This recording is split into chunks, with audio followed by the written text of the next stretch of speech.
एक लाचार बूढ़ी माँ। एक दिन घर आते समय मैंने एक खंभे पर हाथ से लिखा नोटिस देखा।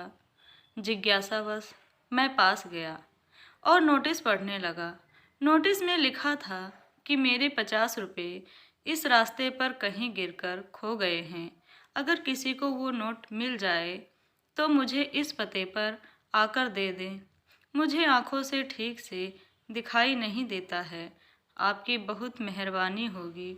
नोटिस पढ़कर हमने सोचा, देखो, दुनिया में ऐसे भी लोग हैं जिनके लिए 50 रुपये भी इतना महत्व रखता है।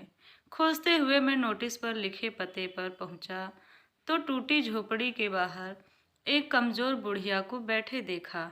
मेरे कदमों की आवाज़ सुनकर उस आसक्त बुढ़िया ने पूछा, कौन है?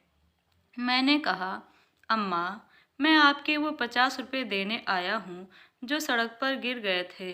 बुढ़िया ये सुनकर रोने लगी और बोली, बेटा, तुम्हारे पहले भी 30-40 लोग आ चुके हैं जो मुझे 50 रुपये देकर बोलते हैं कि ये आपके सड़क पर गिरे हुए 50 रुपये हैं, पर मैंने कोई नोटिस नहीं लिखा, ना खंभे पर चिपकाया है। मुझे ठीक से दिखता नहीं और नहीं पढ़ना लिखना आता है। मैंने कहा, कोई बात नहीं अम्मा, आप ये रुपये रख लो। बुढ़िया ने पैसे हाथ में पकड़ते हुए मुझसे कहा कि मैं वहाँ से जाते समय वो नोटिस वहाँ से हटाकर फाड़ दूँ। वहाँ से लौटते समय हमारे मन में कई विचार चल रहे थे, जैसे कि वो नोटिस किसने वहाँ लगाया होगा। बुढ़िया ने और लोगों से इसे फाड़ने को कहा होगा, लेकिन किसी ने इसमें हाथ नहीं लगाया। मैंने मन ही मन उस भले आदमी का धन्यवाद किया जिसने वो नोटिस लिखकर उस खंभे पर चिपकाया था। मुझे एहसास हुआ कि हमारे मन में मदद की भावना होनी चाहिए।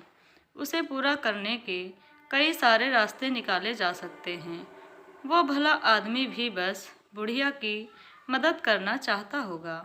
अपने ख्यालों में खोया मैं जा ही रहा था कि किसी ने मुझे रोका और कहा, जरा ये पत्ता तो बताना, मुझे किसी के गिरे हुए 50 रुपये देने हैं।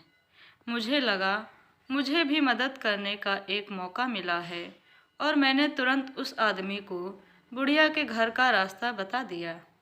सीख, दूसरों की मदद करने पर जो सुकून मिलता है वो मज़ा अपनी इच्छाएं पूरी होने में भी नहीं, क्योंकि अपनी तो एक इच्छा पूरी हो तो दूसरी पैदा हो जाती है।